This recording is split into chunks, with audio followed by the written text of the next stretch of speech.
Welcome to This Explainer. Okay, today we are diving into some absolutely fascinating source material.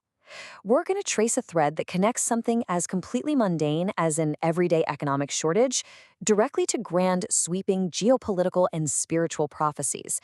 I know, it sounds like a huge leap, right? But the lecture we're unpacking today maps out this exact connection. It makes the case that our modern global economy and our inner spiritual alignments are, well, they're fundamentally intertwined. So here is our roadmap. We'll kick things off with the global supply crisis, unpack the root cause, look at how this is redrawing the geopolitical map, explore the vision for 2040, and finally, wrap up with the quantum mindset. Let's jump right in. I want to start by asking you a question directly from our source text. Why does a conflict in the Middle East cause a standard garbage bag shortage in South Korea? It kind of sounds like a strange riddle, doesn't it? But it perfectly highlights the bizarre and very real butterfly effect of global logistics that our source uses as its launching pad. Section 1. The global supply crisis. Think about it. A blockade in the Hormuz Strait doesn't just stop ships. It completely chokes off crude oil and a vital chemical called naphtha that nations like South Korea heavily rely on. So suddenly, a lack of naphtha literally paralyzes petrochemical supply chains. And guess what? That directly triggers a shortage of everyday garbage bags. People start hoarding them. Add in simultaneous inflation, exchange rate fluctuations, and stock market shocks, and you've got an economic structure that is just completely exposed and under immense pressure. Now, here's where it gets really interesting. The source diagnoses the root cause of this logistical nightmare not as an economic failure, but as a spiritual one.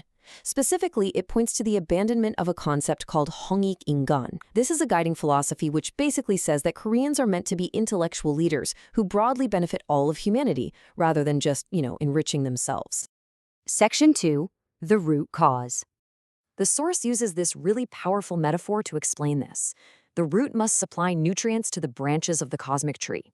So Korea is framed here as the philosophical root of humanity. And when this root neglects to feed the branches, meaning the other nations of the world, the entire cosmic tree suffers. So the economic pain being felt locally is fundamentally a direct symptom of ignoring this global spiritual duty. It's all connected. And the speaker draws a very stark contrast here to drive the point home. On one hand, we have the current state of things, described as partisan cartels. These are factions totally obsessed with short-term gains, hoarding wealth, and just fostering division.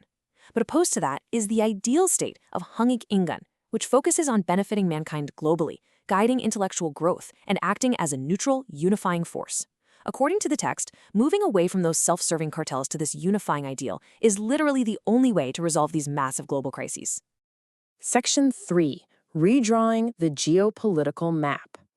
Okay, so the lecture traces a very specific trajectory for the Middle East, framing the region as having been gifted vast underground resources, like all that oil, by a divine force. But it argues this wealth was used mostly for physical comfort rather than intellectual progress. And that led the region to fall into religious and ideological cartel wars. So the conclusion drawn by the source is that the Middle East now requires entirely neutral philosophical guidance to evolve past these factions and finally achieve lasting peace. Turning to Russia, the text claims that its foundational communist ideology has collapsed, leaving behind this deep, deep ideological void. And guess who is forecast to help rebuild Russia's ideological roots? South Korea. But crucially, the source emphasizes this has to be done purely to assist and guide, absolutely without seeking to exploit Russia for any kind of economic gain. Now, the most striking prophecy by far concerns China. The source asserts that heaven's design will literally force the nation to fracture if it fails to manage its people properly. The prediction starts with the present struggles of the Communist Party, which supposedly leads to a fracture into 5 regions. And that perfectly mirrors the 5 stars on the Chinese flag. Then, if internal greed continues, it splits into 10, and eventually 20 distinct minority regions. It is a massive, sweeping prediction, and it's based entirely on spiritual and philosophical alignment. Section 4. Vision for 2040. So where does this all lead? A new Daehan Empire is envisioned to emerge by the year 2040. But wait, this is not an empire built through military conquest, weapons, or force. Not at all. Rather, it's described strictly as an idealized intellectual and philosophical haven. It forms completely naturally because marginalized minority nations, maybe those fractured regions we literally just talked about, actively seek out South Korea's help, wisdom, and guidance. And the speaker's belief culminates in this really bold claim. Nations will want to fly the Korean flag. The text is suggesting that other countries will be so deeply grateful for this philosophical leadership and stabilization that they'll just voluntarily adopt the flag right alongside their own. To support this idea, the national flag itself is elevated as a spiritual symbol. The lecture notes that the flag embodies yin-yang and a deep, unparalleled cosmic philosophy. There's this grand vision of a future where this symbol of universal peace is revered globally and even placed in places of worship as a representation of divine harmonizing order. Section 5. The Quantum Mindset. To wrap this all together, a highly specific definition of quantum energy is introduced. Now, in this context, it doesn't mean subatomic particles in a physics lab. It refers to human thoughts, words, and souls acting as a tangible energy that overlaps and physically shapes the universe. So what does this actually mean for you and me? The concept argues that individuals are essentially divine beings. Our daily expressions, our moods, the words we speak, they all actively emit this quantum energy, which directly impacts the global stage. The entire overarching philosophy really boils down to this: your personal joy stabilizes the world. Seriously.